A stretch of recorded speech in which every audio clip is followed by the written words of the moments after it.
নমস্কার। জানেন তো, কিছু গোষ্ঠী বা কিছু ধর্মাবলম্বীরা আছেন যে তারা খাওয়া নিয়ে খুব ছুত অছুত ব্যাপার।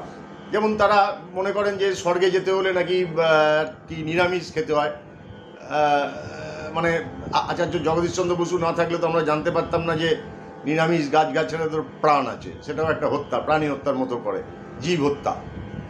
তো সুতরাং ওরা খাওয়া নিয়ে বিরাট ওদের মানে ঠেকাঠেকি তো আছেই। ওরা খায় না, মনে করে এইটা খেলেই আমরা স্বর্গে যাবো, আর বাকি যারা আমিষ খাচ্ছে তারা নরকে যাবে। মানে এইরকম একটা মেন্টালিটি, বিশেষ করে বৈষ্ণব যারা করেন তারা দেখবেন এইসবগুলো খুব খাওয়া নিয়ে তাদের বাজি, কারুর হাতে খাবেন না।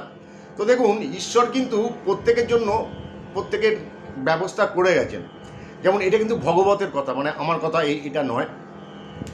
যেমন পশু প্রভৃতি জীব মানুষের খাদ্য, তৃণাদি জীব গবাদি পশুদের খাদ্য, কেউই কিন্তু কারুর মৃত্যুর জন্য দায়ী নয়।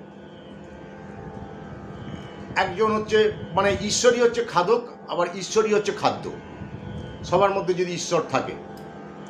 আচ্ছা, স্বামীজি যখন বিদেশ থেকে ফিরছিলেন তখন সেই এখানকার পণ্ডিতরা সেই জাহাজে ঘাটে মানে সেই ডকে গিয়ে, হ্যাঁ স্বামীজি কী খেয়েছে, স্বামীজি কালা পানি দিয়ে গেছে, ওইখান থেকে কি জল খেয়েছে, কি কার হাতে খেয়েছে, কি খেয়েছে, মানে ওদের ওই খাবার।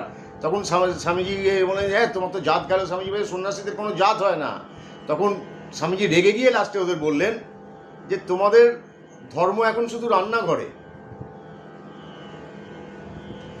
তোদের কি আর ধর্ম আছে? তোদের মানে ধর্ম এখন রান্নাঘরে। স্বামীজি কিন্তু রেগে গিয়ে বলেছিলেন। আর হচ্ছে আমাদের যে মানে আমরা তো আহার করি, আমাদের 5টা রিপু বা 5টা আমাদের মানে ইন্দ্রিয়, চক্ষু, কর্ণ, নাসিকা, জিহ্বা, ত্বক। চক্ষু দিয়ে আমরা মানে সবগুলো দিয়েই আমরা কিন্তু আহরণ করি, শুধু যে মুখ দিয়ে খাচ্ছি তা নয়। চক্ষু দিয়ে আমরা দৃশ্য দেখি, সেটা মানসপটে আমাদের গেঁথে গেঁথে যায়। কান দিয়ে আমরা শুনি, সেটা মনের মধ্যে এঁটে যায়। নাক দিয়ে আমরা গন্ধ শুকি, সেটা আমরা বুঝতে পারি ভালো গন্ধ খারাপ গন্ধ। জিহ্বা দিয়ে আমরা টেস্ট করি, আর যে ত্বক দিয়ে আমরা মানে অনুভব করি, অনুভূতি। সুতরাং এর মধ্যে শুধু খাদ্যটাকেই আমরা বড় করে দেখাই। খাদ্যটা তো আমার শরীর খাচ্ছে, আমার তো মন যে আত্মা, সে তো আর খাদ্য খাচ্ছে না। সুতরাং আত্মা যে অপরিষ্কার হয়ে গেল তা তো নয়, কিন্তু ওদের এইটা হচ্ছে বেশি বিশ্বাস। কিন্তু এর মধ্যে দুটো ইন্দ্রিয় কিন্তু আমাদের প্রচুর অ্যাক্টিভ। তার মধ্যে হচ্ছে চক্ষু আর কর্ণ। চক্ষু দিয়ে আমরা দেখি, সেই দেখা কিন্তু আমাদের অনেক দিন মনে থাকে। 2022 সালে আমি দার্জিলিংয়ে গিয়ে যে সিন দেখেছিলাম আমার চোখ বুঝলেই মনে পড়ে, কিন্তু আমি সেদিন কি খেয়েছিলাম আমার মনে নেই।